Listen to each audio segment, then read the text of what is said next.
எடப்பாடியை விட்டுட்டு சசிகலா பக்கம் போய் நிறைய பேர் சேரப்போகிறதா ஒரு தகவல் சொல்லப்படுது. அவங்க தான் இதுக்கப்புறம் அப்படிங்கிற மாதிரி. உண்மையிலே எடப்பாடியை விட சசிகலா வந்து ஒரு சிறந்த தலைவராக இருக்கிறதுக்கான வாய்ப்புகள் இருக்கா? சசிகலாமா ஒரு டூர் கிளம்புறாங்க. ஜாதி சப்போர்ட்டத்தில் வேறு எதுவும் கிடையாது. ஒரு ஜாதி சப்போர்ட் வச்சு நீங்கள் ஒன்றும் முதல்வர் ஆகிட முடியாது. நீங்கள் விலகி அரசியலோட விலகி போங்க கண்ணியமாக. அதுதான் நீங்கள் அதிமுக மிகப்பெரிய நாங்கள் வந்தால் மட்டும்தான் எல்லாரையும் சேர்த்து ஒன்றா இணைக்க முடியும் அப்படின்னு சொல்கிறாங்க. இது இத்தனை வருஷமாக சொல்லாமல் 3 வருஷமாக சொல்லாமல் ஜெயிலேருந்து வந்து எப்பயுமே சொல்லாமல் இப்போ திடீர்னு என்ன சொல்கிறாங்க, ஒரு ஜாதியின் பிடியில் அதிமுக எடப்பாடி குரூப் போயிடுச்சு. ஜாதி ரீதியாக கட்சியை பிளவுபடுத்தக்கூடியவங்க எப்படி ஒருங்கிணைப்பாளராக இருப்பாங்க? அந்த வன்னியர் வாக்குகள் வந்துட்டு அதிமுகவோட வன்னியர் வாக்குகள் வந்து பாமகவுக்கு போயிருச்சு அப்படிங்கிற ஒரு விஷயம் சொல்கிறாங்க. ஆனால் என்ன ஜெயிச்சாங்க? ஒரு இடத்தோட ஜெயிக்கலையே. இப்போ கேள்வி என்னன்னா, இப்போ ஸ்டாலினுக்கு அப்புறம் உதயநிதி ஸ்டாலின் ஒருத்தர் இருக்கிறாரு. பட் எடப்பாடியை பொறுத்த வரைக்கும் எடப்பாடிக்கு அப்புறம் யார்? இல்லை, அதிமுக எப்பயுமே வாரிசு அரசியலை நம்புறது. வேலுமணி, தங்கமணி மாதிரியான முன்னாள் அமைச்சர்கள் வந்துட்டு பாஜக கூடயும் சசிகலா கூடயும் ஒரு பேச்சுவார்த்தை நடத்துறதா ஒரு தகவல் இருக்கு. இதெல்லாம் வதந்தி தான். இந்த பக்கம் சட்ட அமைச்சர் ரகுபதி மூலமாக அங்கே உள்ள பூசல் இருக்குன்னு கிளப்பி விடுறாங்க. அந்த பக்கம் அண்ணாமலை மூலமாக கிளப்பி விடுறாங்க. இவ்வளவு பெரிய சரிவுன்னு சொன்னால் கூட கட்சியிலேருந்து யாருமே வெளியே போகல. பாஜகவோட கூட்டணி ஒருவேளை இருந்திருந்தாங்க அப்படின்னா மத்தியில் ஒரு பதவி கிடைச்சிருக்கும் கண்டிப்பாக அப்படிங்கிற ஒரு பாஜகவோட போகிறதுங்கிறது வெற்றியை தராது. நிச்சயமாக தோல்வியை தான் கொடுக்கும். எல்லா இடத்துலையும் 4 லட்சம் 5 லட்சம் வாக்கு வித்தியாசத்தான தோத்தாங்க.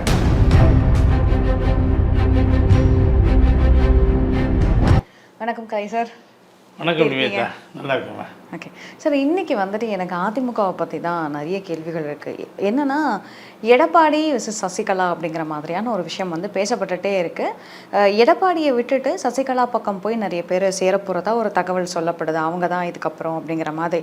உண்மையிலே எடப்பாடியை விட சசிகலா வந்து ஒரு சிறந்த தலைவராக இருக்கிறதுக்கான வாய்ப்புகள் இருக்கா? ஒருவேளை அப்படி போகிறாங்க அப்படிங்கிற பட்சத்தில் எடப்பாடியோட நிலைமை என்னவாக இருக்கும்? இல்லை, ஜெயலலிதா இறந்த உடனே சசிகலாவை பொதுச் செயலாளராக்கிறதுக்கு எல்லாருமே விரும்பி தான் கொண்டு வந்தாங்க. இடைக்கால பொதுச் செயலாளர். ஏன்னா அவங்க பயிலாப்படி வந்து தேர்தல் நடத்தணும், தொண்டர்கள் தேர்ந்தெடுக்கணும். ஸோ அதனால் அந்த உடனடியாக கொண்டு வர்றது இடைக்கால பொதுச் செயலாளராக கொண்டு வந்தாங்க. பட் சப்சிக்வெண்ட்டாக என்னாச்சு, அவங்க அந்த சிஎம் ஆகணும்னு ஆசைப்பட்டாங்க. அவங்க கேஸ் வந்து ஜட்ஜ்மெண்ட் ரிசர்வில் இருந்தப்போ ஒரு வாரம் 10 நாளில் வரக்கூடிய நேரத்தில் போய் சிஎம் ஆசைப்பட்டாங்க. சிஎம் ஆகிட்டு போனால் அதுக்கான கௌரவங்கள் உள்ளே கிடைக்கும் அப்படின்னு அவங்க பிளான் பண்ணாங்க. அது பன்னீர்ட்டு வந்து அவங்க சிஎம் பதவியை பறித்த உடனே பன்னீர் தர இஷ்டப்படலை. ஆனால் ஃபோர்ஸ் பண்ணி அவர் தர்ம யுத்தம் நடத்தினார். அப்போ அவர் மெயினாக 2 கோரிக்கை வச்சார். இந்த கொலையில் இந்த அம்மாவுக்கு சம்மந்தம் இருக்கிற மாதிரி, ஜெயலலிதா அம்மா கொலையில் இந்த அம்மாவுக்கு சம்மந்தம் இருக்கிற மாதிரி ஒன்றும், அதில் ஒரு நீதி விசாரணை நடத்த வேண்டுங்கிறது. இன்னொன்று வந்து இவங்க எல்லாம் இந்த குடும்பத்தை மொத்தத்தையும் கட்சியிலேருந்து நீக்கணும், அடிப்படை உறுப்பினர் பதவியிலேருந்து நீக்கணும் கோரிக்கை வச்சு அது ஒரு மொமெண்டம் பிக்கப் ஆச்சு. இப்போ ஓபிஎஸ் பக்கம் யாருமே போகல. அப்போது ஒரு கட்சியினுடைய கிட்டத்தட்ட பாதி பேர் அந்த பக்கம் போனாங்க. சசிகலா பக்கம் பாதி பேர் கூட இல்லை. அப்போ எடப்பாடி பெருசாக எமர்ஜ் ஆகலை. அவங்க சிறைக்கு போகிறதுக்கு முன்னாடி எடப்பாடியை சிஎம் ஆக்கிட்டு போனாங்க. அதுக்கடுத்து இவங்க 2 பேரும் ஒன்று சேர வேண்டிய அவசியம் ஏற்பட்டுச்சு. கட்சி செங்குத்தாக பிளவுபட்டுருச்சு. ஒன்று சேரும்போதும் திரும்ப இதே கண்டிஷன்ஸை அவர் வற்புறுத்துறதுனால வேறு வழி இல்லாமல் அந்த கண்டிஷன்ஸை ஏற்றுக்கொள்ள வேண்டிய நிலைமை எடப்பாடிக்கு ஏற்பட்டுச்சு. இல்லாட்டி கட்சியை யுனைட் பண்ண முடியாது. கட்சி 2ஆக பிரிஞ்சிருந்துச்சு. இப்போ 2ஆக ஒன்றும் பிரியலை, 4ஆக ஒன்றும் பிரியலை, யுனைட்டடாக இருக்குது. அப்போ அப்படி இல்லை. பெரிய மாஸ் வந்து இது ஓபிஎஸ் பின்னாடி போயிட்டாங்க. அதனால் அந்த இணைக்கிறப்ப அவருடைய கோரிக்கையை ஏற்றுக்கொள்ள வேண்டியதாகி போச்சு. சசிகலா அவங்க இன்டர்வியூ ஜெனரல் செக்ரட்டரிலேருந்து போஸ்ட்லேருந்து எடுக்கப்பட்டது. தினகரன், சசிகலா அவங்க ஃபேமிலி மொத்த பேரையும் கட்சி அடிப்படை உறுப்பினர் பதவியிலேருந்து நீக்கினாங்க. அதாவது 2017 பொதுக்குழு அது முடிவாச்சு. அதுக்கடுத்து இவங்க 2 பேரும் பொதுச் செயலாளர் பதவியை வந்து நிரந்தர பொதுச் செயலாளர் ஜெயலலிதா அம்மான்னு சொல்லிட்டு அந்த பதவியை ஃப்ரீஸ் பண்ணிவிட்டு இவங்க 2 பேரும் அந்த இடத்துல ஒருங்கிணைப்பாளர்கள் வந்தாங்க. 2 பேரும் ஒருங்கிணைப்பாளர்கள், இணை ஒருங்கிணைப்பாளர் வந்தாங்க. வந்து அது கொஞ்ச நாள் போச்சு. அந்த கவர்மெண்ட் இருந்துச்சு, அந்த 4 இயர்ஸ் 3 மந்த்ஸ் அது போச்சு அப்படியே. But at the end of it இந்த தோல்வி அடைஞ்சாங்க. திரும்ப ஆட்சிக்கு வர முடியல. ரொம்ப ஷார்ப்பாக ஓரளவு கொஞ்சம் மினிமம் பெர்சன்டேஜ் தான் தோத்தாங்க. ஓரளவுக்கு கௌரவமான தோல்வி தான் அது. அதுக்கு பின்னாடி அவங்க என்ன ஆச்சு, கட்சிக்குள்ளே இந்த இரட்டை தலைமை தேவையில்லை அப்படிங்கிற மாதிரி பொதுக்குழுவில் இருக்கக்கூடிய உறுப்பினர்கள் ஒரு பொதுக்குழுவில் தகராறு பண்ணுறாங்க. ஓகே. ஸோ அப்போ அடுத்த பொதுக்குழுவை கூட்டுறாங்க. அதில் வந்து ஒற்றை தலைமைன்னு சொல்லி வரும்போது அந்த பொதுக்குழுவுக்கு போகாமல் ஓபிஎஸ் என்ன பண்ணுறாரு, போய் அந்த கட்சி ஆஃபீஸை போய் நொறுக்கிறார், ஆளுகளை கூட்டிகிட்டு போய். இந்த பொதுக்குழு இங்கே நடந்துட்டு இருக்குது, அவர் நீக்கப்படுறாரு. இந்த மாதிரி செஞ்ச உடனே அவர் நீக்கப்படுறாரு இங்கே. அது அப்போ ஒரு ஜெனரல் செக்ரட்டரியாக எடப்பாடி அவர் வர்றாரு. இப்போ நிச்சயமாக தொடர்ந்து பல தோல்விகளை சந்திக்க வேண்டிய அவசியம் இருந்துச்சு. இப்போ இந்த நாடாளுமன்ற தேர்தலையும் ஒரு கொஞ்சம் கடுமையான சரிவு தான் அது, கொஞ்சம் பலமான சரிவு அந்த கட்சி பின்னடைவு ஏற்பட்டுச்சு. குறிப்பாக என்ன ஆகுதுன்னா, அவங்களுக்கு எங்கே கன்சர்ன் இருக்குன்னு நான் நினைக்கிறேன்னா, அந்த முக்குளத்தூர் வாக்கு வங்கி இருக்கக்கூடிய தென் மாவட்டங்கள், டெல்டா மாவட்டங்களில் அவங்களுக்கு பெரிய அளவுக்கு பாதிப்பு ஏற்பட்டு, குறிப்பாக தென் மாவட்டங்களில் 6-7% வாக்குகள் அவங்க பெற வேண்டிய வாக்குகளை பெறாமல் போயிருக்கு. 5 இடங்களில் டெபாசிட் இழந்தது அந்த இடத்துல தான். கிட்டத்தட்ட 5 இடம் அங்கே தான் டெபாசிட் இழந்திருக்காங்க. அதே மாதிரி முக்குளத்தூர் பலமாக இருக்கக்கூடிய தொகுதிகள்லையும் டெபாசிட் இழந்திருக்காங்க. ஸோ அப்போ 7 இடமும் தொகுதி டெபாசிட் இழந்த இடங்கள் பார்த்தா முக்குளத்தூர் வாக்கு வங்கி உங்களை விட்டு போகுது, ட்ரிஃப்டவே ஆகுது. ஓகே. ஏன்னா ஓபிஎஸ், டிடிவி தினகரன், சசிகலா அம்மா 3 பேருமே முக்குளத்தூர் சமுதாயத்தை சார்ந்தவங்க. ஸோ இப்போ சசிகலா அம்மா என்ன சொல்கிறாங்க, நான் வந்து தான் பொதுச் செயலாளர், என்னை ஏற்றுக்கிட்டு என் தலைமையில் வேலை இயங்குறதுக்கு விருப்பப்படுறவங்க வாங்க, நான் கட்சியை ஒருங்கிணைக்க போகிறேன்னு சொல்கிறாங்க. இப்போ இந்த விஷயத்தில் வந்துட்டு ஒருங்கிணைக்க போகிறாங்கன்னு சொல்கிற பட்சத்தில் சார் என்ன சொல்கிறாங்க அப்படின்னா, எடப்பாடி அவர்கள் சொல்கிறாரு அவங்க வந்து ஜானகி மாதிரி பாதியிலேயே போயிடுவாங்க அப்படின்னு. ஆனால் இந்த தரப்பில் என்ன சொல்கிறாங்கன்னா, நாங்கள் வந்தால் மட்டும்தான் எல்லாரையும் சேர்த்து ஒன்றா இணைக்க முடியும் அப்படின்னு சொல்கிறாங்க. இதை நீங்கள் எப்படி பார்க்குறீங்க? இல்லை, இணைப்பு தேவைங்கிற நான் ஒத்துக்கிறேன். ஆனால் வாட் கவுண்ட்ஸுங்கிறது தான் பிரச்சனை. ஓகே. இப்போ இவங்க என்ன சொல்கிறாங்க, சசிகலாமா நான் ஜெனரல் செக்ரட்டரினா, அப்போ எடப்பாடி தன்னுடைய பதவியை ரிலிங்க்விஷ் பண்ணிவிட்டு அது போவாரா, ஒத்துக்குருவாரா? இயற்கையாக நேச்சுரலி அதுக்கான சான்ஸ் இல்லையே. அவருக்கு மொத்த பொதுக்குழு, செயற்குழு, எம்பிசி, எம்எல்ஏஸு, மாவட்ட செயலாளர்கள், ஒன்றிய மொத்தமாக அங்கே அவருடைய ஆதரவு இருக்குது கட்சியில். இதுதான் கட்சி, வேற எங்கே கட்சி இருக்குது, இதுதான் கட்சி மொத்தமாக அவருக்கு இருக்கிறதுனால தான் வேறு வழி இல்லாமல் தேர்தல் ஆணையமும் அவங்களுக்கு எல்லா அங்கீகாரத்தையும் கொடுக்க வேண்டிய அவசியம் ஏற்பட்டது. இல்லாட்டி கொடுக்க மாட்டாங்கல்ல. கரெக்ட். அதனால் அப்படி வந்த பிறகு ப்ரீஎமினன்ட் பொசிஷனுக்கு வந்துட்டார் அவர். அதை எப்படி அவர் ரிலிங்க்விஷ் பண்ணுவாரா? யாருமே பண்ண மாட்டாங்க. பண்ண கட்சி என்ன ஆகும்? கட்சி அவரை நம்பி இருக்குது. அந்த கேம்பெயினை அவர் தான் பண்ணார் கம்ப்ளீட்டாக. நாடாளுமன்ற தேர்தலில் 20% வாங்கினதுங்கிறது சாதாரண விஷயம் கிடையாது. என்னை பொறுத்தவரை அந்த நாடாளுமன்ற தேர்தல் என்பது அதிமுகவுக்கான தேர்தல் அல்ல. அதோடைய பெர்செப்ஷனே வேறு. நாட்டை ஆளக்கூடியது யாருங்கிற தேர்தல், அது தீர்மானிக்கக்கூடிய தேர்தலாக அது இருந்துச்சு. அதில் வந்து இவங்க இல்லை, இவங்க எந்த கூட்டணியிலையும், அகில இந்திய கூட்டணி 2 கூட்டணியிலையும் இவங்க இல்லை. ஸோ இவங்களுக்கு அந்த சாய்ஸே இல்லை. யார் பிஎம்ங்கிற சாய்ஸ் இல்லை, யார் ஆட்சிக்கு வர போகிறாங்கங்கிற இந்த 2 கூட்டணியில் எந்த கூட்டணி ஆட்சிக்கு வரணுங்கிற அந்த சாய்ஸும் அவங்களுக்கு இல்லை. ஸோ அதனால் அவங்கள விட்டு கொஞ்சம் urban middle class, semi urban middle class கொஞ்சம் போனாங்க. அதனால் temporary they will come back. Assembly election வரும்போது இவங்க தான் அதில் பொட்டன்ஷியல் ஃபைட்டராக இருப்பாங்க, இவங்க வந்துடுவாங்க. ஆனால் என்ன பிரச்சனைனா, அதில் ஒரே கண்டிஷன் எனக்கு தெரிஞ்சு, இந்த சமுதாய மக்கள், ஒரு குறிப்பிட்ட சமுதாயத்துடைய மக்கள் ட்ரிஃப்டவே ஆகுறாங்க. ஓகே. இப்போ நான் ஒருங்கிணைக்க போகிறேன் கட்சியை சொல்லிட்டு சசிகலாமா ஒரு டூர் கிளம்புறாங்க, போயிட்டுருக்குறாங்க இப்போ. ஆமாம். ஆனால் என்ன பண்ணுறாங்க, போகும்போதே என்ன சொல்லிட்டு போகிறாங்கன்னா, ஜாதி அரசியலை கையில் பிடிச்சிட்டு போகிறாங்க. இத்தனை வருஷமாக சொல்லாமல், 3 வருஷமாக சொல்லாமல், ஜெயிலேருந்து வந்து எப்பயுமே சொல்லாமல், இப்போ திடீர்னு என்ன சொல்கிறாங்க, ஒரு ஜாதியின் பிடியில் அதிமுக எடப்பாடி குரூப்பு போயிடுச்சு, அதை மீட்க வேண்டும்னு சொல்கிறாங்க. அது எப்படி கரெக்டாக இருக்கும்?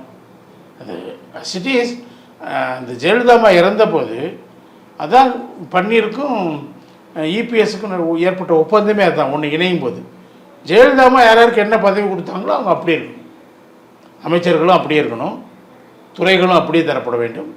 அவங்க மாவட்ட செயலாளர் இருந்தால் மாவட்ட செயலாளரை கண்டினியூ பண்ணணும், மாற்றம் கொண்டு வர வேண்டியதில்லை. அதான் முடிவு. அப்படி தானே இருக்கு இன்றைக்கி, அப்படி தான் இருக்குது. அது எப்படி ஜாதியை கட்டுக்குள்ளே போயிருக்கும்? அது சொல்கிறது சரியான விஷயமா இருக்குமா? அது வந்து அந்த ஜாதி அரசியலை கையில் எடுத்துகிட்டு இது ஒரு கட்சி, இந்த கட்சி ஒரு ஜாதி கட்டுக்குள்ளே போயிடுச்சுன்னு சொல்வது என்பது அதுக்கு எதிர்வினையாக தன்னுடைய சமுதாயத்தை ஒன்றிணைப்பதற்கான முயற்சி தான் அது. ஜாதி பிரச்சனை அவங்க கிளப்புனது, அந்த டூர் போகிறது அந்த ஏரியாவுக்கு போகிறாங்க, சவுத்தில் தன்னுடைய சமுதாயம் இருக்க ஏரியாவில் போகிறாங்க. அப்போ அங்கே போய் சமுதாய தலைவர்களை மீட் பண்ணுறாங்க, அங்கங்கே அரங்க கூட்டங்கள் நடத்துகிறாங்க, ரோட் ஷோன்னு சும்மா கொஞ்சம் அப்படி போகிறாங்க. பட் மெயினாக நடத்துகிறது அரங்க கூட்டங்கள். அங்கே வந்து அவங்க சமுதாய மக்களை கூப்பிட்டு வச்சு தான் பேசுகிறாங்கன்னு எனக்கு தகவல் வருது கீழ்மட்டத்துலேருந்து. அப்போ அப்படி பேசுகிறவங்க ஒரு ஜாதி ரீதியாக கட்சியை பிளவுபடுத்திக்கிட்டு பாஜகவினுடைய இது ஏவலின்படி அவங்க இன்ஸ்ட்ரக்ஷன்ஸ் படி தான் அவங்க இப்போ நடக்கிறாங்க. ஜாதி ரீதியாக கட்சியை பிளவுபடுத்தக்கூடியவங்க எப்படி ஒருங்கிணைப்பாளராக இருப்பாங்க? அவங்க எப்படி ஒருங்கிணைப்பாங்க? புரியுது. இப்போ நீங்கள் சொன்னதுலேருந்து பாஜக அப்படிங்கும் போது அண்ணாமலை இருந்ததுனால தான் வந்து அதிமுகவுக்கும் பாஜகவுக்கும் ஒரு பிரச்சனை இருந்தது. முருகன் இருந்தப்போ அந்த பிரச்சனை இல்லை அப்படின்னு ஒரு விஷயம் பேசப்படுது. அது மட்டும் இல்லாமல் வேலுமணி, தங்கமணி மாதிரியான முன்னாள் அமைச்சர்கள் வந்துட்டு பாஜக கூடயும் சசிகலா கூடயும் ஒரு பேச்சுவார்த்தை நடத்துகிறதா ஒரு தகவல் இருக்குது. இதில் ஓபிஎஸ் வர வாய்ப்பு இருக்கா? இது உண்மையா? இதெல்லாம் வதந்தி தான்.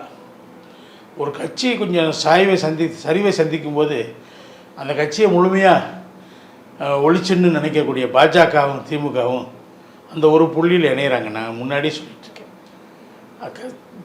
அதிமுக பின்னுக்கு தள்ளுவதில்லை, அந்த எல்லா பிரச்சனைகளும் அவங்களுக்குள்ள முரண்பாடு இருக்குது. ஆனால் ஒரு விஷயத்தில் மட்டும் அவங்க இணையிறாங்க, அது வந்து அதிமுகவை பின்னுக்கு தள்ளணும். அதனால் இந்த பக்கம் சட்ட அமைச்சர் ரகுபதி மூலமாக அங்கே உள்ள பூசல் இருக்குன்னு கிளப்பி விடுறாங்க, அந்த பக்கம் அண்ணாமலை மூலமாக கிளப்பி விடுறாங்க பாஜகவினர். இதிலெல்லாம் எந்த உண்மைகள் இருக்கமா எனக்கு தெரியல. எனக்கு தெரிஞ்சு இன்றைக்கு வரைக்கும் இவ்வளவு பெரிய சரிவுன்னு சொன்னால் கூட கட்சியிலேருந்து யாருமே வெளியே போகல. யாராவது ஒரு ஆள் சொல்லுங்கள் வெளியே போனாங்க? எம்ஜிஆர் ஒரு காலத்தில் வெளியே போனாங்க, அவ்வளோ பவர்ஃபுல் எம்ஜிஆர் காலத்துலேயே. சோமசுந்தரம் வெளியே எஸ்டி சோமசுந்தரம் வெளியே போனார்.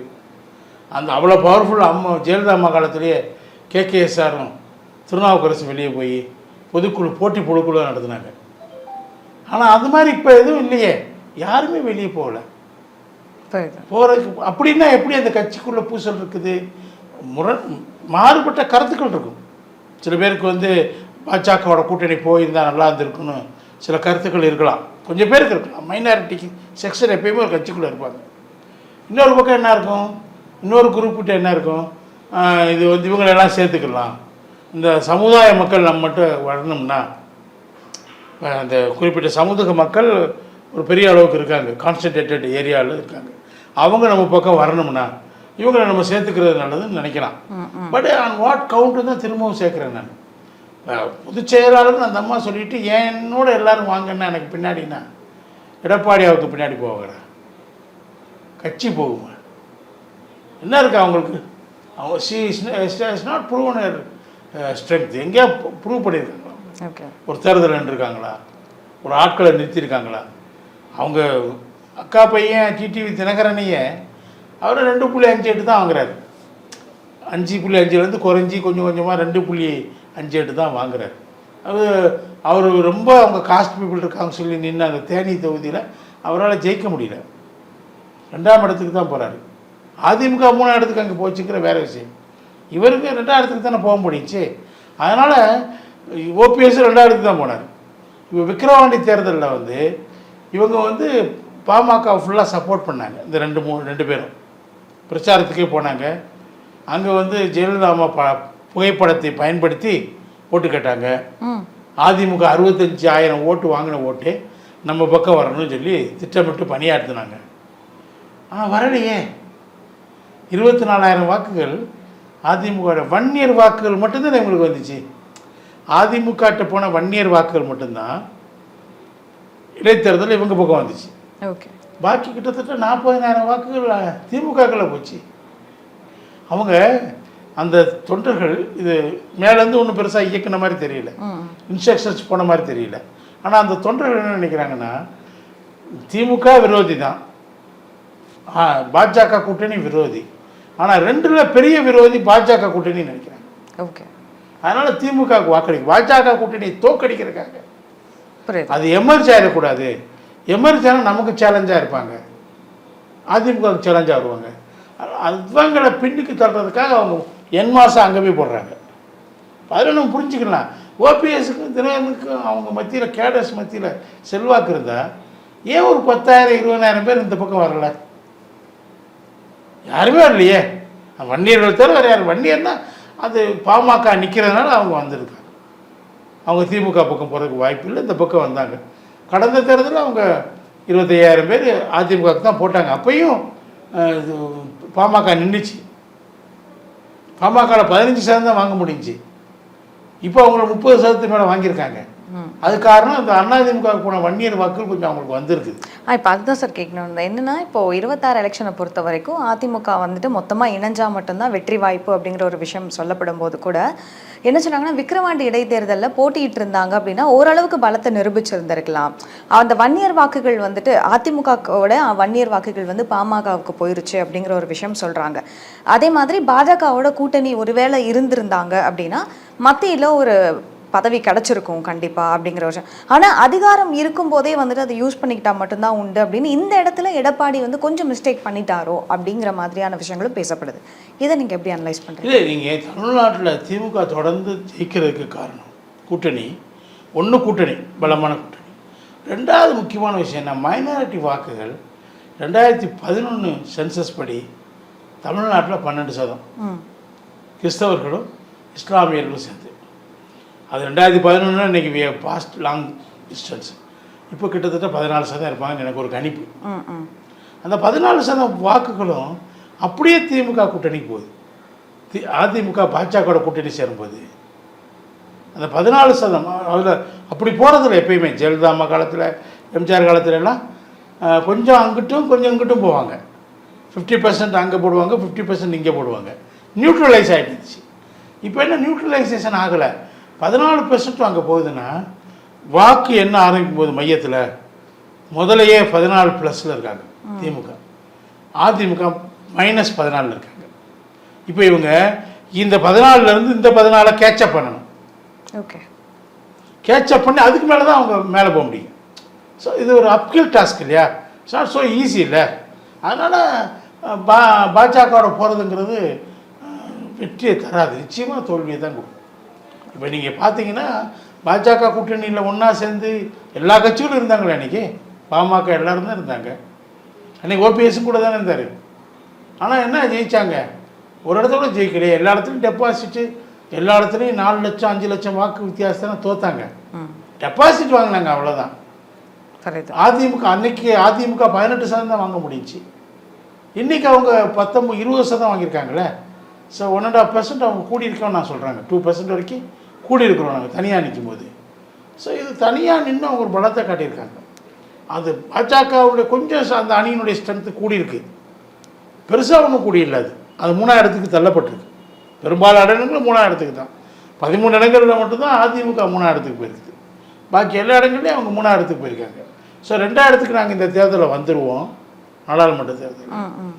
அடுத்த சட்டமன்ற தேர்தல் முதலிடத்துக்கு வந்து நாங்கள் ஆட்சி எப்படி போன்னு சொல்லி கனவு கண்டுட்டு இருந்தார் அண்ணாமலை. அது நடக்கலையே, அது பின்னுக்கு தள்ளப்பட்டாங்க. இனிமேல் அவங்க இங்கே வர்றது நாடாளுமன்ற தேர்தலையே அவங்க பின்னுக்கு தள்ளப்பட்டாங்கன்னா அவங்களுக்கு வாய்ப்பு இருக்கக்கூடிய ஒரு தேர்தல் அது. சட்டமன்ற தேர்தலில் அவங்கள யார் கன்சிடர் பண்ண போகிறா? யாருமே அவங்கள சீந்த போகிறதில்ல. அதனால் இப்போ அதிமுகவினுடைய வாக்கு வங்கி இன்னும் கொஞ்சம் பலமாகும். இன்னொரு பக்கம் திமுக 10% வாக்குகள் இழந்திருக்காங்க, 6.5% இழந்திருக்காங்க. கமலஹாசன் போய் சேர்ந்ததுனால அவருடைய 3.5% சேர்த்தோம்னா 10% இழந்திருக்காங்க. 10% வாக்கு ஷிஃப்ட் ஆகிறதுங்கிறது ஒரு அணிக்கு பெரிய தோல்வி. அது ஏன் பெரிய ட்ரப்பிங்காக முடியலைன்னா, எதிரில் அணிகள் பிரிந்திருந்த வேண்டிய அவசியம் இருக்குது. பலமான கூட்டணியை பாஜக உருவாக்க முடிஞ்சது. அதிமுக பலமான கூட்டணி உருவாக்க முடியலை. அவங்க மத்தியிலேயே ஆட்சி இல்லை, இங்கேயும் ஆட்சியில் இல்லை. அதனால் கூட்டணி உருவாக்க முடியல அவங்களால. அவங்க தனித்து தான் கிட்டத்தட்ட நின்னாங்க. தேமுதிக என்பது ஒரு சின்ன ஒரு 2% கட்சி தான், தனித்தான் நின்னாங்க. அப்படி இருக்கும்போது அவங்க வந்து இந்த அளவுக்கு ஸ்கோர் பண்ணது பெரிய விஷயம். ஒரே கன்சர்ன் இந்த முக்குளத்தூர் ஏரியாவில் அவங்க என்ன பண்ணுறதுங்கிறது யோசிக்க வேண்டிய விஷயம். 2 விஷயம் இருக்குது. ஒன்று, முக்குளத்தூரை இப்போ அவங்க சொல்லியிருக்காங்க, நாங்கள் அவங்கள தீவிரமாக அணுகுவோம், எங்கள் பக்கம் கொண்டு வரதுக்கான முயற்சிகள் நாங்கள் தீவிரமாக இறங்குவோம்னு சொல்கிறாங்க. ஏன்னா இவங்களை சேர்க்கறதுக்கான பாசிபிலிட்டிஸ் இல்லை. இப்போ ஒன்றுங்க ஸ்டார்ட் வித் என்ன வரணுன்னா, அந்த கட்சியில் இவங்க சேரணும்னா நான் சேரணும்னு நினைக்கிறேன்னு சொல்கிறாரு. ஓபிஎஸ் என்ன சொல்கிறார் தெரியுமா, நான் எப்பயுமே சேரணும்னு சொல்லி கேட்கலையே, நான் சேரணும்னு எங்கேயா டிமாண்ட் வச்சு நான் கிடையாது, ஒருங்கிணைக்கணுங்கிறாரு. அங்கே தான் கொஸ்டின் இருக்குது.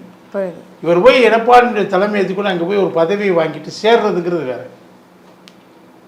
It is as simple as a pie. ஆனால் ஒருங்கிணைப்புங்கிறப்ப என்ன வர்றார், திரும்பவும் ஈக்குவல் ஃபுட்டிங்கில் பேசுகிறார். ஓகே, நான் தியாகம் பண்ணுவேன், இது இந்த தியாகத்துக்கும் தயாராக இருக்கேங்கிறார். அப்போ சொல்லும்போதே அவர் என்ன சொல்கிறாருன்னா, இன்னொரு பக்கம் அதே மாதிரி எடப்பாடியும் தியாகத்துக்கு தயாராக இருக்கணும் அப்படிங்கிறத சொல்லாமல் சொல்கிறார் இல்லையா. அவங்க ஆட்கள் சொல்கிறாங்க, அவர் ஜனசக்தியாக இருந்த வரைக்கும் கட்சி ஒருங்கிணைப்பு நடக்காதுங்கிறாங்க. அவங்க ஆட்கள் டிவியில் வந்து பேசும்போது ஓபிஎஸ்னுடைய ஸ்போக்ஸ் பர்சன்லாம் ஓப்பனாக சொல்கிறாங்க, அவர் இருக்கிற வரைக்கும் கூட்டணி இது ஒன்று சேர முடியாதுங்கிறாங்க. அந்த பக்கம் சசிகலா நான் தான் பொதுச் செயலாளருங்கிறாங்க. முதல்ல இவங்க ப்ரீஎம்டிவா சசிகலா பொதுச் செயலாளர் ஓபிஎஸ் சேர்த்துக்கல. ஓகே, அவர் கோர்ட்டில் அஃபிடவிட் ஒரு 6 மாதத்துக்கு முன்னாடி கொடுக்கும்போது அவங்க பொதுச் செயலாளர் இல்லை, நீக்கப்பட்டவங்க, அடிப்படை உறுப்பினரே இல்லைன்னு சொல்லிட்டாரு. அதுதான் அவருடைய ஸ்டாண்டு சசிகலா பொறுத்தவரை. இப்போ இவங்க எப்படிங்க எல்லாரும் சேர்ந்து 3 பேர் 4 பேர் சேர முடியும்? வித்தியாசமான ஸ்டாண்டில் இருக்கிறாங்க. இப்போ நீங்கள் கூட்டி பேசுனா எல்லாம் முடிஞ்சு போயிருன்னு சொல்கிறாங்க. To start with Edappadi general செக்ரட்டரிங்கிறது இவங்க அந்த ஒரு கண்டிஷனை ஏற்றுக்கிட்டா தானே பேச முடியும். கண்டிப்பாக. இப்போ நீங்கள் ஏற்றுக்கிட்டா ஃபர்தராக என்ன உங்களுக்கு பொசிஷன், நீங்கள் அதை ஏற்றுக்கிட்டு இவங்க அறிக்கை விட்டாங்க, அவர் என்ன பொசிஷன் உங்களுக்கு இது நெகோசியேட் பண்ணலாம். ஓகே, இப்போ நீங்கள் நாங்கள் என்ன பதவி தர்றதுங்கிறத பற்றி யோசிக்கலாம், பேசலாம், என்னென்ன மாற்றங்களை கொண்டு வரலாம்னு சொல்லலாம். இதே சசிகலா தினகரன் சேர்த்துக்கணுங்கிற கோரிக்கை வரும்போது ஓபிஎஸ் அன்னைக்கு கன்வீனராக இது இருந்தார், கோஆர்டினேட்டராக இருந்தார், ஒருங்கிணைப்பாளர். அப்போ என்ன சொன்னார், இருக்கிற கட்டமைப்பை அப்படியே ஏற்றுக்கிட்டு அவங்க வரலான்னாரு. இருக்கிற கட்டமைப்பினா இவர் ஒருங்கிணைப்பாளர், எடப்பாடி இணை ஒருங்கிணைப்பாளர், அவர் பிரதமர் கேண்டிடேட்டு, முதல்வர் கேண்டிடேட்டு, இந்த கட்டமைப்பை அப்படியே ஏற்றுக்கிட்டாதான் இங்கே அவங்க வர முடியும்னு சொன்னார். இப்போ அதைத்தானே இவங்களும் அவருக்கு சொல்லுவாங்க, அவர் சொன்னதை தான் இப்போ இவங்க அவருக்கு சொல்லுவாங்க. இந்த கட்டமைப்பை ஏற்றுக்கிறணும், சீர்குலைக்க முடியாது. நீங்கள் உங்களுக்கு என்ன பதவி வேணும், அதுதான் நெகோசியேஷன். நீங்கள் ஒட்டுமொத்தமாக எல்லாரையும் எடப்பாடி தூக்கி போட்டுட்டு நான் வருவேன்னா எப்படி? அந்த நெகோசியேஷனுக்கு சான்ஸே இல்லை. அது அந்த வாக்கு வங்கி அது போகிறத மீட்டெடுப்பதற்கான முயற்சிகள் செய்கிறாங்க. அதை இணையான வேறு வாக்குகள் ஏரியாக்களில் அவங்க வேறு கம்யூனிட்டிஸ் வாக்குகளை அவங்க மேலும் அதிகமாக கவருவதற்கான கவுண்டர் ஒர்க்லேயே அவங்க இறங்குவாங்க. இறங்கிட்டாங்கன்னு நினைக்கிறேன் நான். They will get to it. உதாரணம், பாமக இல்லாட்டி பாமகனுடைய பெல்ட்லேயே தோற்று போயிடுவாங்கன்னு சொன்னாங்க. பாமக பெல்ட்டில் பாமக இல்லாமலேயே தான் அதிக வாக்கு வாங்கியிருக்காங்க. அண்ணாதி பாமகவோட இருந்ததை விட இல்லாதப்போ அதிக வாக்கு வாங்கியிருக்காங்க. அதே மாதிரி இவங்க இல்லாதப்போ அந்த கம்யூனிட்டி கொஞ்சம் ட்ரிஃப்டவே ஆனால் இவங்க வந்து வேறு அதுக்கு பேலன்ஸ் பண்ணுறதுக்கான கவுண்டர் மூவில் இறங்குனாங்கன்னா நிச்சயமாக அதுக்கு பலன் கிடைக்கத்தான் செய்யும்.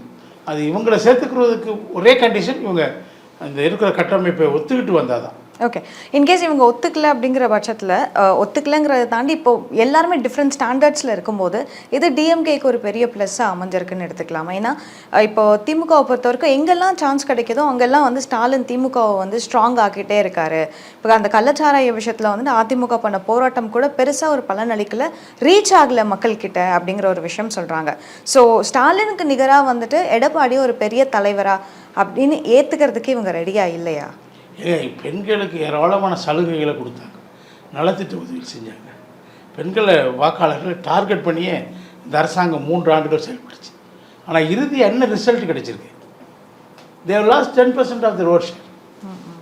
அது ஒரு சாதாரண விஷயம் கிடையாதுங்க. இப்போ பாஜக 1% தான் இழந்திருக்காங்க கடந்த தேர்தலை விட. இந்த தேர்தலில் 19 தேர்தலை விட 24 தேர்தலில் 1% தான் அவங்களுக்கு குறைஞ்சிருக்குது. அது அவங்களுக்கு 60 சீட்டை பழி வாங்கிடுச்சு. காங்கிரஸ் 2.25% தான் கூட வாங்கியிருக்காங்க. அது அவங்களுக்கு 55 சீட்டை டபுள் ஆக்கியிருக்குது. அவங்க ஸ்ட்ரென்த்தை மோர் தென் டபுள் ஆகிருக்காங்க. 55 சீட்டு அவங்களுக்கு கிடச்சிது. ஸோ இவ்வளோ சின்ன ஷிஃப்டே இவ்வளோ பெரிய மாற்றத்தை கொண்டு வரும்போது 10% எவ்வளோ பெரிய மாற்றம், சாதாரண லாஸ் இல்லைங்க. இன்னொரு 10% உங்களுக்கு லாஸ் ஆச்சுன்னா, இஃப் தே லூஸ் அனதர் 10%, அவங்க எப்படி ஆட்சிக்கு வர முடியும்? இப்போ அங்கேயே ஃபிஷர்ஸ் வந்தாச்சு. தனியாக நிற்கிறத பற்றி யோசனைகள் வருது. தலித்துகளுக்கு எதிராக இந்த ஆட்சி இருக்குங்கிற மாதிரியான ஒரு பொதுவான ஒரு கருத்து பரவலாக வந்துட்டுருக்குது. ஸோ அவங்க அதெல்லாம் இவங்களை இன்னும் பெரிய அளவுக்கு பாதிக்கும் இல்லையா? இப்போ கேள்வி திரும்ப திரும்ப கேட்குறாங்க, மணிப்பூருக்கு ஏன் பிரைம் மினிஸ்டர் போகலன்னு கேட்குறீங்க. நீங்கள் வேங்க வெயிலுக்கு ஏன் போகலை? 2 வருஷத்துக்கு மேலே ஆகிப்போச்சு. ஏன் கள்ளக்குறிச்சிக்கு போகல? நீங்கள் இவ்வளோ பேர் செத்துருக்குறாங்களே, 70 பேர் செத்துருக்குறாங்க, நீங்கள் முதல்வர் அங்கே போகல அப்படிங்கிற கேள்வி வருதுல்ல. ஸோ இதெல்லாம் காஸ்ட் ஈக்குவேஷன்ஸில் இவங்க யார் பக்கம் இருக்காங்க? எஸ்சிக்கு எதிராக இருக்கிறாங்க. எஸ்சிக்கும் பிசிக்கும் பிற்படுத்தப்பட்டோருக்கும் இப்போ எஸ்சி ஒடுக்கப்படுவது, தாக்கப்படுவது, அவங்க வன்முறைக்கு உள்ளாக்கப்படுவதெல்லாம் தலித் மக்களுக்கு எதிரி பிராமணர்களோ மேல் ஜாதிக்காரனும் இல்லை. அந்த கட்டுமானம் ஒன்று இருக்குது. வேதங்கள், உபநிஷத்துகள், இதெல்லாம் மனு தர்மங்கள், இதெல்லாம் எஸ்சிக்கு எதிராக இருக்குது. ஆனால் அதில் சொல்லப்படுற மேல் ஜாதிகள் இப்போ அவங்கள அடக்கி ஒடுக்கலை. இவங்களுக்கு சற்றே மேலாக இருக்கக்கூடிய பிற்படுத்தப்பட்டவர் தான் இவங்களை எல்லா இடத்துலையும் ஆதிக்க ஜாதிகளாக இவங்களை கிராமப்புறங்களில் இவங்களோட உரிமைகளை பறிச்சிட்டு இருக்கிறாங்க. அப்போ இந்த 2 பேர்கிட்ட யார் பக்கம் போகிறதுங்கிறப்ப திமுக எஸ்சி பக்கம் போகிறதில்ல. எஸ்சி ப்ரொடெக்ஷனுக்கு துணிஞ்சு இறங்குறதில்ல. They're not against SC, but எஸ்சியை ப்ரொடெக்ட் பண்ணுறதுக்கான ஒரு பாசிட்டிவ் ஆக்ஷன் அவங்ககிட்ட கிடையாது. ஏன்னா அவங்க என்ன நினைக்கிறாங்க, எஸ்சியை நம்ம ப்ரொடெக்ட் பண்ண போனோம்னா பிசி வாக்குகளை நம்ம இழந்துடுவோம். ஓகே, எஸ்சி 20% இருக்காங்க, பிசி 68% இருக்காங்க தமிழ்நாட்டில். அன்பிலீவபிளி ஹையஸ்ட் பர்சன்டேஜ் தமிழ்நாட்டில் தான். பிசி எம்பிசியும் சேர்த்திங்கன்னா 68% இருக்காங்க. ஸோ நேச்சுரலி அவங்க அந்த பக்கம் டில்ட் ஆகுறாங்க. ஸோ இப்போ இந்த தலித் மக்கள் நிச்சயமாக திருமாவளவன் இவங்கெல்லாம் என்ன சொல்ல பிறந்தைகள்லாம் சொன்னாலும் கூட அவங்களுக்கு அந்த கன்சர்ன் இருக்குது, நம்மளை விட்டு போவாங்கன்னு. அவங்க அதிமுக பக்கம் போவாங்க. அதிமுக அவங்கள வென்றெடுக்கணும். இந்த மேல் ஜாதி ஆதிக்க ஜாதிகளுக்கு எதிராக அதிமுக கிளம்பிறங்கணும். மற்ற தலித்துகள் மட்டும் கிடையாது, மற்ற ஜாதி அனைவரையும் இணைக்கிறதுக்கு அது ஒரு பெரிய களமாக அமையும். அது செய்வாங்கன்னு நான் நம்புகிறேன்.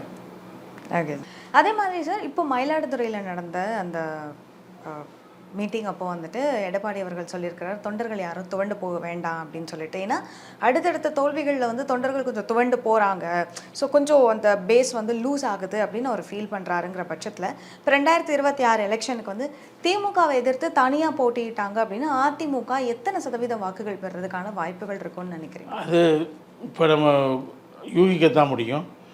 அது யூகமான கேள்வி, அதுக்கு இப்போ பதில் சொல்ல கஷ்டம். ஆனால் AIADMK will come up definitely. Okay. இன்னொரு பக்கம் பார்த்தீங்கன்னா அங்கே திமுகக்குள்ளே இன்டர்னல் ப்ராப்ளம்ஸ் ஜாஸ்தி ஆகிட்டே இருக்குது. இப்போ டெப்டி சிஎம் உதயநிதி ஸ்டாலின் கொடுக்கணும்னு சொல்லி அவர் தலைவராக இருக்கிற இளைஞர் அணி மாநாட்டில் முடிவு பண்ணுறாங்க, தீர்மானம் போடுறாங்க. புரியுதா உங்களுக்கு? அதை அவர் தடுத்துருக்கணும். அப்போ அங்கேருந்து மூவ் வருது. இப்படி தான் ஆரம்பிப்பாங்க. ஸ்டாலின் பீரியடில் அப்படி தான் ஆரம்பித்தாங்க. அந்த இளைஞர் அணி கூட்டத்தில் இந்த மாதிரி ஒரு ரெசல்யூஷன் பாஸ் பண்ணி ஸ்டாலினை துணை முதல்வர் ஆக்கணும்னு சொல்லி ரெசல்யூஷன். துணை முதல்வருங்கிறது கான்ஸ்டிடியூஷனல் போஸ்ட்டே கிடையாது, அப்படி ஒரு போஸ்ட்டே கிடையாது, சும்மா ஒரு வசதிக்காக வைத்துக்கொள்ளக்கூடிய போஸ்ட்டு தான் அது. அப்போ சட்டப்படி அது பதவி இல்லை, அந்த பதவி. ஆனால் அந்த மாதிரி தீர்மானம் ஒன்று போடுறாங்க. உதயநிதி தலைமையில் நடக்கிற அந்த கூட்டத்தில் அந்த தீர்மானம் போடுறாங்க. என்ன சாக்கு போக்கு என்ன சொல்கிறாருன்னா, உதயநிதி பத்திரிகையில் பத்திரிகையாளர் சந்திக்கும் போது அந்த கூட்டத்தை முடிச்சுட்டு வரும்போது அதை முதல்வர் தான் முடிவு செய்யணும். என்னதான் தீர்மானம் போட்டாலும் இறுதி முடிவு அவர் தான். யார்? உங்கள் அப்பா தானே. இது நீங்கள் முடிவு செஞ்சிட்டீங்க, அதுக்காக தானே தீர்மானம் போடுறீங்க. நீங்கள் தீர்மானம் போட்டதுனால தான் முடிவு வரப்போகுதுன்னு கதை கட்டுறாரு. நீங்கள் முடிவு செஞ்சாச்சு. துரைமுருகன் முதல்ல வேறு மாதிரி பேசினார், இதுக்கு எதிராக பேசினார். இப்போ நான் ஏற்றுக்கிருவேன் அப்படின்னு சொல்கிறார். உதயநிதி என்ன அதுக்கு அடுத்து இன்ப நிதியை பதவி கொண்டு வந்தால் நான் ஏற்றுக்கிடுவேன் அப்படின்னு சொல்லி சாஷ்டாங்கமாக கீழே விழுந்து நமஸ்காரம் வாங்கிக்கிறார். இதுதான் அந்த தலைமை. இந்த தலைமை இப்படி தான் இருக்குது. அங்கே நிர்வாகிகள், மூத்த நிர்வாகிகள் எல்லாருமே வந்து குடும்ப அரசியலுக்கு கட்டுப்பட்டுவாங்க. அதுக்கு தாசனர்கள். இப்போ அதிமுக பக்கம் பார்க்கும்போது சார், திமுகவை பொறுத்த வரைக்கும் இது ஒரே விஷயம். இது என்ன விளைவுகள் ஏற்படுத்தும்னா, கீழே என்ன பண்ணும், இப்போ நாங்கள் மாற்றத்தை கொண்டு வர போகிறேங்கிறாங்க, இளைஞர்களை கொண்டு வர போகிறோம், மாவட்ட செயலாளர்கள் எல்லாம் நாங்கள் மாற்றி கொண்டு வர போகிறோம் சொன்னாங்க. அங்கே மாவட்ட செயலாளர்கள் வந்து வாரிசு அரசியல் நடத்திட்டு இருக்கிறான். நீங்கள் இங்கே நடத்துகிறீங்க மேலே, அவங்க மாவட்ட செயலாளர்கள் ரொம்ப காலமாக திமுகவில் வாரிசு அரசியல் நடத்திட்டு இருக்காங்க. நீ இளைஞர்களை கொண்டு வரேன்னா என்ன பண்ணுவோம், அந்த மாவட்ட செயலாளர் குடும்பம் தான் வரும். பையன் மக அப்படி தான் வருவாங்க, ரெடியாக இருக்கிறாங்க, அவங்க தான் வருவாங்க. ஏற்கனவே அவங்களுக்கு எம்பி சீட்டு தரீங்க, எம்எல்ஏ சீட்டு தரீங்க, அவங்கள மந்திரிகள் ஆக்கியிருக்கீங்க, அவங்க தான் ஆட்டோமேட்டிக்காக அப்போ சாதாரண கேடர்ஸு, கட்சிக்காக பாடுபடுறவங்க யாருமே ஒரு உயர் பதவிக்கு வரவே முடியாது திமுகவில். இது ரொம்ப நாள் ஒரு எரிச்சல் ஊட்டக்கூடிய பிரச்சனையாக அங்கே இருந்துட்டு இருக்குது. இப்போ இந்த டெப்டி சிஎம் போட்டாங்கன்னா இவங்களால மாவட்டம் இங்கே வந்து கட்டிப்படுத்தும் போது, நீங்கள் குடும்ப அரசியலை கட்டிப்படுத்துறீங்க, நீங்கள் கீழே போய் மாவட்ட செயலர் அம்மா அங்கே குடும்ப அரசியல் நடத்திட்டு இருக்கான், விடு சொன்னால் அவன் விட்டுற மாட்டான் சாமானியமாக. ஸோ இந்த சேஞ்சஸ், ஸ்ட்ரக்சரல் சேஞ்சஸ் கொண்டு வரணும்னு இவங்க ஒரு ஆஸ்பிரேஷன் இருக்குது பாருங்கள், அது நடக்காது. இது வந்து பிளவுகளை ஏற்படுத்தும். நிச்சயமாக திமுக வீக்கன் ஆகும். அஸ் அ பார்ட்டி ஸ்ட்ரக்சரில் அவங்களுக்கு வீக்கன் ஆவாங்க கண்டிப்பாக. அப்படி வரும்போது அதுவும் ஒரு கெயினாக அதிமுகவுக்கு வரும். அதிமுக மீன்வை அவங்களுக்கு இவங்களால் எந்த பிரச்சனையும், பெரிய பிரச்சனை முக்குளத்தூர் வாக்கு வங்கி, அதை அவங்க ஓவர் கம் பண்ணுறதுக்கான ஏற்பாடுகளை செஞ்சுக்கிடுவாங்க. நிச்சயமாக இப்போ தலித் சமூகம் வந்து அவங்க பக்கம் போகிறதுக்கான வாய்ப்பு ரொம்ப பெரிய அளவில் இருக்குது. அதனால் அவங்க தான் எதிர்கட்சி, அவங்க ஆளுங்கட்சி ஆகிறதுக்கான வாய்ப்புகள் ஜாஸ்தி இருக்குது. ஓகே, பட் எதிர்கட்சிங்கிற பட்சம் இவங்க அடிக்கடி கட்டணங்களை உயர்த்திட்டு இருக்காங்க. 3வது முறையாக மின் கட்டணத்தை உயர்த்துறாங்க இல்லையா? அது மக்களுக்கு ரொம்ப எரிச்சலை மூட்டி இருக்குது. ஒரு பக்கம் இலவசங்களை கொடுக்குறேங்கிறாங்க, நலவு திட்ட உதவிகள், இன்னொரு பக்கம் அவங்க மேலேயே சுமைகளை கூட்டுறாங்க. அது அவங்களுக்கு எதிராக தான் போகும். ஓகே, பட் இருந்தாலுமே இந்த பக்கம் பார்க்கும்போது இப்போ 26 எலெக்ஷனை கூட வந்துட்டு அதிமுக ஓரளவுக்கு ஓட்ஸ் கெயின் பண்ணுவாங்க அப்படிங்கிற பட்சத்தில், இல்லை ஜெயிக்கிறதுக்கான வாய்ப்பு இல்லைன்னா 31 அப்படின்னு பிளான் பண்ணால் கூட, இப்போ கேள்வி என்னன்னா, இப்போ ஸ்டாலினுக்கு அப்புறம் உதயநிதி ஸ்டாலின் ஒருத்தர் இருக்கிறாரு, பட் எடப்பாடியை பொறுத்த வரைக்கும் எடப்பாடிக்கு அப்புறம் யார், அதிமுகவோட தலைமை யாராக இருக்க போகிறாங்க, எப்படி அதிமுக இயங்க போகுதுங்கிற ஒரு கேள்வி இருக்கு இல்லையா? இல்லை, அதிமுக எப்பயுமே வாரிசு அரசியலை நம்புறதில்லை. எம்ஜிஆர் மறைவின் போது திரும்பவும் யார் தலைமை என்கிறது பிரச்சனையாச்சு. ஜானி ஜேஎனின்னு பிரிஞ்சு சண்டை போட்டுட்டு இருந்தாங்க. ஒரு தேர்தலை சந்தித்தாங்க. அதில் ஜேஎனி பெரிய அளவுக்கு வந்ததுனால அந்தம்மா வெளியே போயிட்டாங்க. அதான் எடப்பாடி அவர்கள் என்ன சொல்கிறாரு, நீங்கள் சசிகலா அம்மா ஜானகி அம்மா மாதிரி பெருந்தன்மையாக விளையிக்கோங்க, உங்களுக்கு ஒன்றும் இங்கே சப்போர்ட் பேச எதுவும் கிடையாது, ஜாதி சப்போர்ட்டத்தில் வேறு எதுவும் கிடையாது, ஒரு ஜாதி சப்போர்ட் வச்சு நீங்கள் ஒன்றும் முதல்வர் ஆகிட முடியாது, நீங்கள் விலகி அரசியலோட விலகி போங்க கண்ணியமாக. அதுதான் நீங்கள் அதிமுக செய்கிற மிகப்பெரிய சேவை. சசிகலா அம்மா இது வரைக்கும் செஞ்ச ஒரே நல்ல காரியம் என்னென்னா எடப்பாடியை சிஎம் ஆக்குறது. என்ன இன்னொரு நல்ல காரியம் அவங்க பண்ணணும், கட்சி விட்டு விளைவிக்கணும், அரசியல் விட்டு விலகி போயிடணும். ஜானகி அம்மா மாதிரி அவங்க அமெரிக்காவுக்கு போனாங்க, இவங்க லண்டன் வேணால் போட்டு, எங்கேயா வெளிநாட்டுக்கு போட்டு, அதுதான் கரெக்டாக. அதுதான் கட்சிக்கு செய்கிற மிகப்பெரிய நன்மை. அந்த அம்மா செய்கிறது அதுதான், வேறு ஒன்று. அந்த அம்மா இங்கே இருந்துட்டு பாஜக பேச்சை கட்டு. இன்னொரு முக்கியமான விஷயங்க, இவங்களெல்லாம் 3 பேரும் இயக்கிறது பாஜக. பாஜகவோட நோக்கம் என்ன, அதிமுகவை ஒழிச்சாதான் அந்த இடத்துல நான் வந்து உட்கார முடியும். ஆரம்பத்துலேருந்து அவங்க திட்டம் தானே. இந்த கட்சி இது தேர்தல் முடிஞ்ச உடனே என்ன சொன்னார் அண்ணாமலை, இந்த கட்சி வந்து தினகரன் கைக்கு போயிடுனார். இவர் யார் சொல்கிறதுக்கு, போயிடுச்சா? இவர் யாருங்க உள்கட்சி விவகாரத்தில் தலையிடுறதுக்கு இவருக்கு யார் உரிமை கொடுத்தா? இதெல்லாம் அராஜகமான பேச்சு தானே. நோக்கம் என்ன, எடப்பாடியில் கையில் இந்த கட்சி பலமாக இருக்குது, அதை உடைக்கணும். அதுக்கு இவங்க 3 பேரை பயன்படுத்தணும். இப்போ ஜாதி அரசியலை கிளப்புறாங்க தமிழ்நாட்டில். தமிழர்களை ஜாதி ரீதியாக பிளவுபடுத்தி குளிர்காயலாம்னு பாஜக திட்டமிட்டு செயல்படுது. அதுக்கு ஒரு பக்கம் இப்போ அன்புமணி ராமதாஸை வச்சு பாமக வச்சு வன்னியர்களை திரட்டுறாங்க, அந்த பக்கம் போய் சசிகலா அம்மா வச்சுட்டு முக்குளத்தூர் திரட்டுறாங்க. இந்த பணிகளை தான் அவங்க செய்வாங்க. இது நிச்சயமாக வெற்றி பெறாது. அதுதான் என்னுடைய கருத்து. ஜாதி ரீதியாக தமிழக மக்கள் எப்பயுமே பிரிந்து போகிறத விரும்ப மாட்டாங்க. அவங்க இணை ரீதியாக ஒருங்கிணைக்கப்பட்டவர்கள். அதனால் அந்த ஜாதியை மீறி அவங்க வருவாங்க. ஒரு ஜாதி பின்புலவங்களை நீங்கள் உருவாக்குனீங்கன்னா அதுக்கு எதிரான ஜாதிகள்லாம் இன்னொரு பக்கம் போவாங்க. புரியுது. உங்களுக்கு there every action is got and equal and opposite reaction. Exactly. அந்த விதியை நீங்கள் மாற்றவே முடியாது. ஸோ நம்ம நீங்கள் சொன்ன மாதிரி பார்ப்போம். 26 எலெக்ஷனை பொறுத்த வரைக்கும் தான் வந்துட்டு யார் எந்த பக்கம் அதிகமாக ஓட்ஸ் கெயின் பண்ண போகிறாங்க, உண்மையிலேயே யார் வந்து ஆள போகிறாங்க அப்படிங்கிறது. நீங்கள் சொன்ன ஸ்ட்ராட்டஜிஸ் படி பார்த்தா நிறைய விஷயங்கள் இங்கே மாறி இருக்குது. குறிப்பாக தமிழ்நாடு மக்கள் வந்து ரொம்ப தெளிவாக இருக்காங்க, அவங்களுக்கு என்ன வேணும் என்ன வேண்டாங்கிறதுல. ஸோ வெயிட் பண்ணி பார்க்கலாம். இன்றைக்கி நேர்காணலில் கலந்துக்கிட்டு நிறைய விஷயங்களை வந்துட்டு ரொம்ப தெளிவாக பதிவு பண்ணிங்க. ரொம்ப நன்றி கலை சார். நன்றி.